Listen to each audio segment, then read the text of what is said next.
Exactly. Okay, hello everybody. I am here today with a very special guest. Woo! Rebecca. Yeah, woo! She is one of my favorite people. She is one of my many sisters, actually. And I love and adore her. She is a hero to me. And I am so excited to have this opportunity to share her with you and to have you get to know this amazing woman who inspires and impacts lives. And I am, I don't know where to start. I'm just so excited about this interview. So Rebecca, I just want to, let me just give you a little bit of background about Rebecca. Rebecca is a transformational coach. She helps women who are feeling overworked and overwhelmed, and she will help you reconnect, refocus, and re-energize in your life. So Rebecca, welcome. I'm so glad you're here. Thank you. Yes. Will you give us just a little snippet about you, help us get to know you? Yes. Hi, everyone. And I'm so grateful to be here. So grateful and grateful to be Charity's sister. You know, one quick thing is when we were younger, we did not get along too well. So it's so awesome that we could be best sisters now and just work together and move mountains together. So it's been amazing. So thanks, Charity. Yes, So, I love it. so I am. Stories. Oh, go ahead. Oh, go ahead, Charity. I was just gonna say our dad reminds us of stories when we were literally like choking each other, like it would pry us apart. It was, yeah, we were not friends. We were so far from it, and so to get to where we've healed our relationship with each other, and now we've linked arms, and we we were gonna speak together at my event that was canceled earlier this year. But she's a rock star in Utah and changing the world in her own way, and it's just so fun to have found our pathways are parallel, and then now we are just cheering each other on and helping each other. So go on, and what were you going to say, Rebecca? I didn't mean to cut you off. No, you're good. You're good. So I am a single mom of 3 kids. My beautiful kids are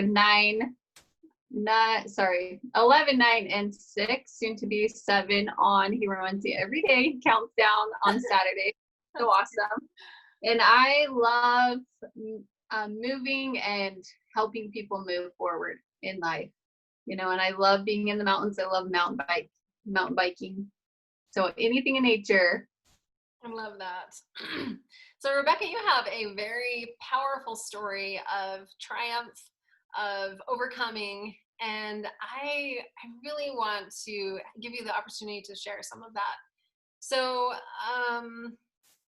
we've talked about this, we know each other. So where do you want to start? I'll just let you lead this conversation. Where do you want to start in your journey of transforming from where you were to where you are now? Yeah, it's been a long journey. I've lived a very colorful life for sure.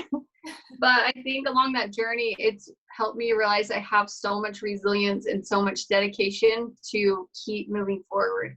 And that's one of my biggest things. So being in a relationship, very toxic relationship for 14 years with my kid's father, and, taking my end of the blame too, but seeing it for what it was. It was a very unhealthy, toxic relationship. And at that time, just feeling so overwhelmed, so stressed out, so overworked, and doing the majority of the work, working full time to provide for my whole family was hard, and it was exhausting, and feeling like I'm not good enough. I would wake up and just dread the day, just dread going to work, dread just everything about the day. And I remember my friends at work were running a marathon. They were prepping and getting ready for it. I was like, you guys are crazy. Like, I don't even like running. It was in midsummer when they started to practice, and they said, hey, Rebecca, come with us. And I was kind of curious, like, okay, what is it like to run? What is it like to run a marathon? This is awesome. But no, I can't do it. Like, I don't even have the right shoes. I had $6 shoes from Kmart. And I was like, one day I was like, okay, I'm going with you guys. And I was still terrified. I was like, what am I doing? I shouldn't go. I can't even run. So I went with them. And I remember we started to run and we took off out the parking lot. We just had got to the stop sign and I was exhausted, like physically exhausted. And going back, it's because I was so mentally exhausted. I was so spiritually and emotionally shut down from everything. Of course, my physical body is going to be exhausted.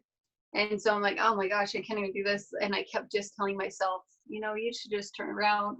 This isn't going to work for you. I was like, okay, you know what? I got this. Keep going. So I started to keep running. We ran. I can't even believe I made it halfway through. We had to keep stopping, and one of my friends was just so sweet. Two of them took off, and my one friend was with me the whole time. We stopped at the bathroom, we stopped here, we stopped there, and finally we get up to this big hill, and I'm like, I just can't keep going. She's like, Rebecca, you got this. You're almost there. You got this. You got everything inside of you. And my stomach started to cramp. She like, just hold on to it and focus on where you want to go. And so with her cheering me on the whole rest of the time, when I pulled up into that parking lot where we ended, I was so excited. Whoop, lost me for a second. So excited, but so emotionally like exhausted, but I couldn't believe that I made it. This was like my first realization that I can do something. And I thought, oh my gosh, I ran my first 6 miles I've ever run in my whole life. The only time I've ever run before then is running away from my parents or my sisters or siblings or class when we had to run the miles. So movement was my first realization to get my mind working and going and get my heart and body, mind, and spirit connected. And after that, I started to realize, you know what, I'm going to start working out. I felt really good and I felt confident. And it was just like the smallest little spark of something inside me saying, you got this. You know what, you did this and you can do more. So it started to build momentum. And I started to take my kids on runs. I would run at night because it was so hot. I would just run around the block, start really, really small.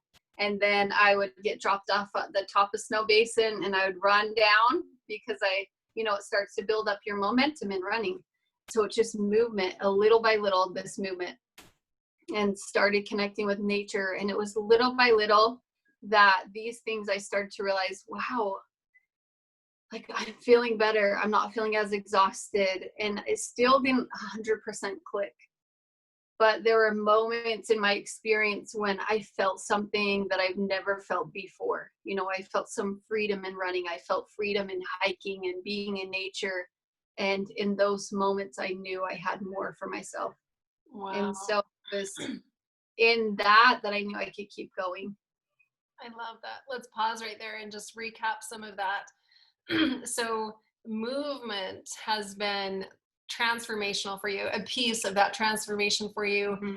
And, because movement, the act of moving, it moves energy, it shifts our physiology and all those things that's a whole nother topic that you could dive into. I've heard you talk about this, so I'm just kind of like giving little glimpses of what Rebecca has said, what I've heard her talk about so that we can keep moving on. And then just the act of moving, getting out and accomplishing those goals, even if it was going around the block, gave you an infusion of confidence, an infusion of like, wow, I can do something.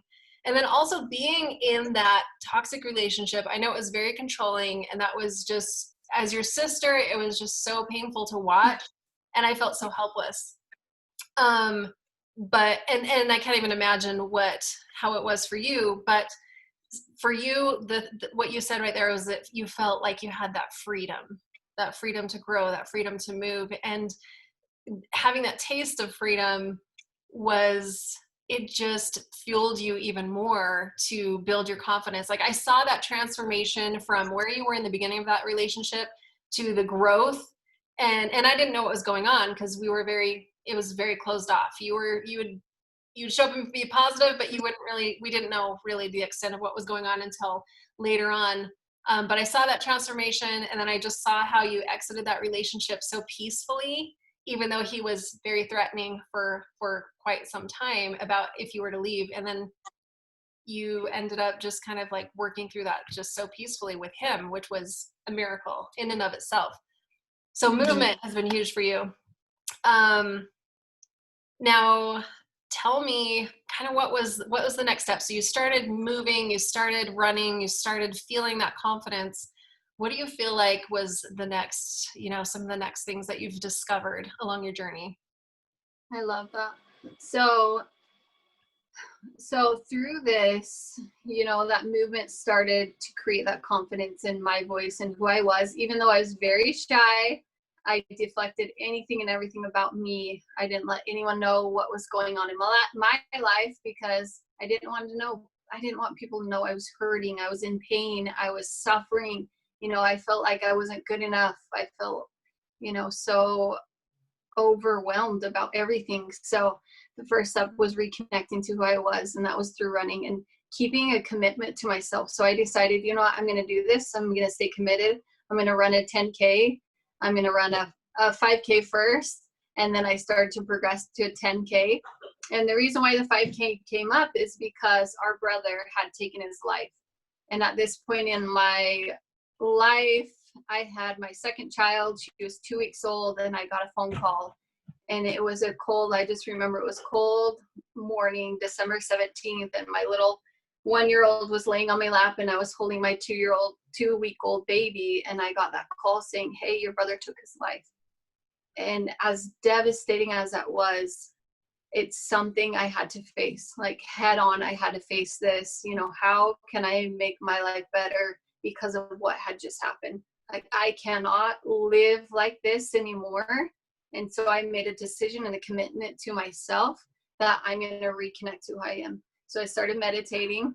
I started reading empowering books. I found the book, The Secret, and I started teaching that and reading that and over and over again, doing the gratitude. And I started to reconnect to who I was.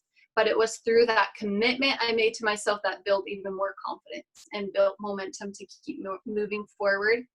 And I finally opened up and shared with 2 of my coworkers, which I had worked with them for years, 7-10 years, and they had no idea what was going on in my life. I remember one time right before that, prior to me opening up and sharing with her what was really going on in my relationship and my personal life, we had worked together for 7 years, and she turned to me and she said, we were having lunch, and she said, Rebecca, I've worked with you for 7 years, and I don't even know who you are. I don't know anything about you. And that, like looking back at that now, I see, oh my gosh, I was so emotionally shut down, worn down, disconnected. And so it was that commitment to myself to move forward and reach out. And through that connection, just sharing something with my coworkers, they said, Rebecca, you've got to leave. They tried to move me out, and I was too afraid. I was too scared. And it took a little while after that I realized, you know what? I don't care what he says it does to me. I am leaving, and this is my decision. I decided for myself. And so it was that. So it was those little steps building up to that moment of deciding I have a choice, and I'm making this choice, and I'm doing it. And so that was the next step, reconnecting to who I was and keeping those commitments to myself. I love that. I think that's so vital for us. We just as women in general across the board, whether you're in a healthy or unhealthy relationship, we so often do not keep commitments with ourselves. I think, okay, today is the day I'm just going to take a bath for 20 minutes. And then a million things happen. Yeah. And then I don't. Like, oh, that's silly. I'm being selfish. Or, I'm going to go have lunch with my girlfriends. Oh, that's silly. I'm being selfish. Or we don't keep those commitments. And, you are a person too. Rebecca is a person. Charity is a person. Everyone who's listening to this, you are a person. And if you are not a priority, then no one will put you as a priority as well. And it's so important to keep those commitments. And I love how you said you made that decision. You decided. You weren't just thinking about it. You decided. And so go on. Tell us more about this journey. I love that. So once I got reconnected, I moved out to my parents' house, which two of my other siblings were living there at the time. So me and my three kids, as hard as it was, because there were moments when I thought, you know, it's just going to be easier if I just go back there. At least I'll have a house. It's going to be awful, but at least I'll have a house to live in. So, and I couldn't. I had to keep this commitment to me. I had to honor this. And honestly, I don't know why, but I just felt it within me that I had to do this.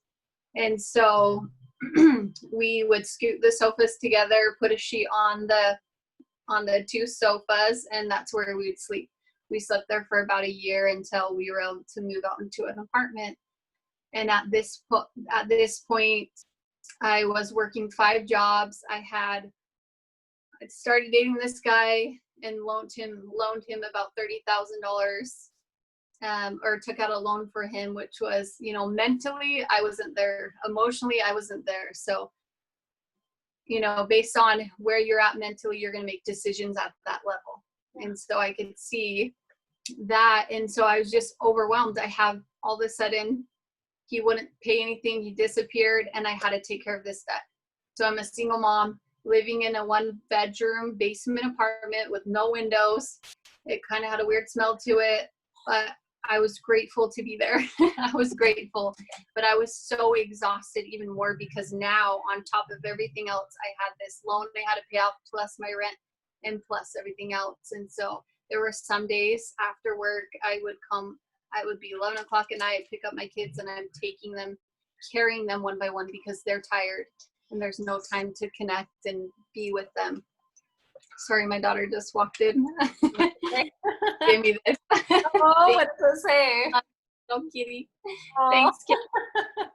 That's so sweet. So I decided I needed to get refocused. So I got reconnected. Now I'm refocused. And what I did is set my alarm clock across the room, and I would set it for 5 a.m. because I started to read. I started listening to all these motivational stuff, all these empowering things, like, okay, I've just got to put this into action. I've got to go. I'm making this happen. No matter how exhausted I am, I'm going to do this for myself. I'm committing to me. And so set my alarm clock, wake up, trip over my pink shoes that I put there on purpose. And I slept on the floor on an air mattress while my kids slept in the one room. And I laced up my shoes no matter how tired I was. And I had on my wall, I'd turn on some music, and on my wall, I plastered all of these beautiful words. And these words were words that I did not believe in myself. They were, I'm beautiful. You're an incredible mom. You're an incredible leader. You're a wife. You're this, you're that. And it was words that I did not believe in myself, but I had to get them out of my head and write the opposite on the wall so I could see these every day. And I started to cheer for myself, and I started to work out with that music blasting and me cheering and yelling and so excited to start my day this way. I mean, this is 5 a.m, just working out. Yeah, you got this, Rebecca. You are so beautiful. You've got this. You're awesome. You're an incredible mom. You're an incredible leader. And over again, I would cheer for myself. And I started to refocus my energy on what I wanted. So remember, I reconnected to who I was. I refocused my energy to what I wanted versus what I was truly saying, because all this mind chatter was destroying me. And so I had to shift that. And so I started to get refocused, and things started to change. The wheels started to turn. I started to connect to the most incredible people. And it was because I was shifting inside, and it showed outwardly. Oh, that's beautiful. I love hearing all of this, and I never get sick of hearing your story. I've heard it many times, and every time I pick out different things, and I can see it because as your sister, I've witnessed lots of pieces of the journey, and then I can imagine you in that little apartment. It had no windows, tripping over your shoes and cheering for yourself. I think that alone, if like that lesson right there is huge. Like you could just talk about that and the benefits of cheering for yourself. I mean, how many of you cheer for yourself on a daily basis? The transformation, it will result in you. I mean, look at Rebecca, where she is, like, so confident. She is a leader for good, and she is transforming lives. and even my life as well. She really inspires me. And seeing that transformation of her cheering for herself, even though she didn't believe it, that there's power just in that. So such amazing lessons. So reconnecting, refocusing, and then let's talk about re-energizing. How did that play out for you? And what I does love it mean to us? And we definitely, we live who we believe we are. And so that mental mind chatter, I think, I'm still guilty of it, but it's minimized so much. And it's always catching it right there and saying, you know what? No, I am awesome. I am a good mom. It's okay if I get frustrated or upset or angry. Come back to this moment. Here we go. So re-energizing. I love this part too, because this is where I thrive. I love the energy and I love to move forward. And so from that, connecting and putting myself into situations. So hiring coaches after coaches after coaches, 6 different coaches, going to seminars and trainings and all those things that I've learned and grown. It's the re-energizing is stepping into those moments. So really stepping into them, the scariest moments, and connecting and saying, hey, this is what I'm doing. This is where I'm going. I'm refocused. I'm re-energized. And here I go. So to get re-energized, it's really coming back to who you are, realizing your own unique power. So taking that time to see, okay, who am I? What do I stand for? And where do I want to be? And focusing on that right there. Because yes, if we don't have a goal in our lives, we're going to be like this our whole life. And you know what? Even if your goal is to be confident, focus on that one thing. Maybe it's you want to be an author. Maybe you want to be a fitness instructor. Maybe it's you want to be the most incredible mom. Whatever that goal is, really have that down. Write it down. And you will start to realize that you're going to move forward towards that goal. You're going to connect with the most amazing people. And you're stepping into that present moment. So re-energizing. This is something so exciting. So I love nature. I love movement. And so now with my Facebook challenge group, I challenge them every day for 10 days. The challenge was 10 days, move your body for 15 days to re-energize. How are you starting your morning? What are you doing? It doesn't matter if you're walking, if you're running, if you're biking, how are you going to re-energize your day? And so Thursday, I'm doing something super fun that I'm so excited about. I am doing a mini retreat. So it's a pop-up workshop where I'm taking people hiking, hammocking, and we're going to do a little retreat out there. It's only 2 hours long in Ogden. I'm so excited about it. So it's going to be this Thursday. This is re-energizing your body, getting into nature, using those 2 things, reconnect, refocus. We're getting into nature to re-energize who we are, to come back to our uniqueness. Nature does not treat anyone differently. Right? You think about it, you're in this beautiful, vast forest, or you see this waterfall. Humans had nothing to do with that, not one bit. So you're re-energizing by getting into nature. You're re-energizing, you're reconnecting, you're refocusing, all by getting into nature. And so I'm super excited for this. So Woo! It sounds so fun. I'm so excited for you. So anyone who's in the Ogden area or who can make it to the Ogden area to hike and hammock and feel the harmony of nature, how can they connect with you, Rebecca? How do you want them to connect with you? Yes. So follow me on Facebook or Instagram. On Instagram, it's Rebecca Reeves, Rock Your Day. On Facebook, it's Rebecca Reeves. So reach out to me, personal message me, DM me, and let's rock and roll. I'm super excited to connect with you. I love making new friends too. And if you guys love nature, heck yeah. If you guys love mountain biking, yeah, I need some partners. I need more people to mountain bike with or hammock hike with. I love it. Rebecca is so much fun. So if you go hang out with Rebecca, you're just going to have a blast no matter what you do. Yeah. Before we end, I want to go back, and one of the things, so as a single mom, and then this guy who took advantage of your situation because you did have a steady job, you were, and so you were able to get a loan for him, which, so a couple of things, like when you said, like, you don't look back and say, oh my gosh, I'm such an idiot for doing that. You're just like, okay, that's where I was. That was my mental capacity for making a decision. And that's okay. You're going to make decisions. And the more you grow, the more you look back and say, oh my gosh, why would I do that? But instead just recognize that's where I was and look how far I've come. So I think that's really important to point out how you're not Yeah. condemning yourself. You're just, okay, I've learned from it, moving forward. I'm not going to waste my energy and my resources being angry about that. So I think that's awesome how you've learned from that. And then the other thing you've said is like you've hired coaches. Now coaches aren't cheap. It's not like you can go to the dollar store and get a coach. And where you were a single mom working all these jobs, a lot of people might say, well, I can't afford a coach, or I can't afford this, or I can't afford that, right? But you didn't let that stop you. You figured out a way to pull resources together. You worked 5 jobs so you can afford the things to level yourself up. So I want to celebrate you, Rebecca, for just digging deep and overcoming those hurdles and being the kind of person who never gives up. Because there's a lot of things that would cause many to just give up and feel like, you know what, I'm screwed. Look how screwed my life is.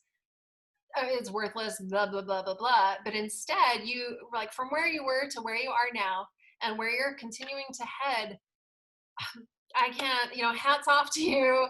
Round of applause, standing ovation. I just adore and celebrate you. And I'm so grateful for your example of someone who just found a way. There's always a way. Always. So thank you for being here and shining your light and for being an inspiration to us that, no matter what situations happen in your life, you can always do something about it. There's always a choice. You always have a choice and a decision to make to do something different. So as we end, do you have any parting words of advice or encouragement for our listeners today? Yes, I do. So I'll share a quick story with you and it goes along with just what Charity was talking about. When I was going through all that, I was just so overwhelmed with debt, with exhaustion, just feeling not good enough. Like, what am I doing with my life? My life is not worth it. And so I remember my coach, he was coming in town. I was like going to Sundance. So I was like, hey, I'll pick you up. I'll take you to Sundance. So I drove down to Salt Lake, picked him up, and on the drive there, we were talking about this whole situation about the 30,000. And he said, you know what, Rebecca? And this was probably a year or 2 years after I had taken out that loan because I was still paying on it after all those years. And he said, you know what, Rebecca? If I'm going to ask you a question, if you were to take that back, would you take that back? And I sat for a moment. I thought about this, like, would I really take that back? And I looked at it so hard because I thought, you know what?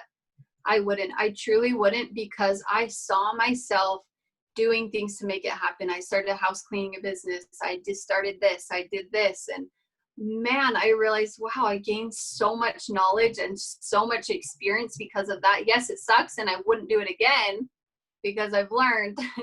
But in the fact of that, what are you grateful for in those moments? There's a process that I take my clients through, is those hard pain points, and then using that, writing all your hard pain points. Then from that, you're taking, okay, what did I learn from this lesson? Everything you learned from that. Next one, what did I learn from this? Everything you learned from this. And then on the next column, it's what am I grateful for in this moment? And what I was grateful for overweighed all of that. And so it's shifting, using tools to help you shift. And that's what a coach does, is they see things that you don't normally see. It's through the experiences that they've been through that they can help lift you up and say, you know what, we've got this. Here we go. Woo! Yeah. Exactly.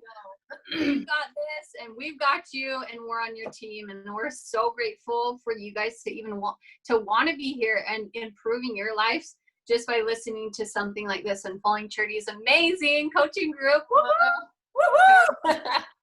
Yes, it's so important. And reach out at the times that you think you don't need it, or a lot of times when I need help, I don't want to ask for help. But those are the times when I ask that I grow the most, because I'm like, okay, you know what? Wow, your whole life could shift in one moment. Yeah. So we've got your back. We're so excited that you guys are here transforming your own lives and empowering your minds and hearts. Absolutely. Well, thank you, Rebecca. That's beautiful. And yeah, I think sometimes we are so afraid to be human. You know, and that's really, if we look at the core of why we don't ask for help, why we don't, like, we're just afraid to be human and to show that we're not perfect. There's no such thing as perfection. So, you know, don't be afraid to be human and say, hey, I'm struggling, I'm suffering, I'm stuck. Can anybody help me with this? Or here's a question. Like, that's what this group is about. That's what we do here. And I'm so grateful for people like Rebecca. And I'm so lucky to have her as my sister. And thank you, Rebecca, for being everybody's biggest cheerleader. You have been for our family, and and for yourself, obviously. And I love you so much. Thanks for being part of this, and hope you all have a fantastic rest of your day and rest of your week. And we'll see you next time. Woohoo! See ya! Thanks! Woohoo! Woohoo! We'll keep going until I learn how to turn it off. Woohoo!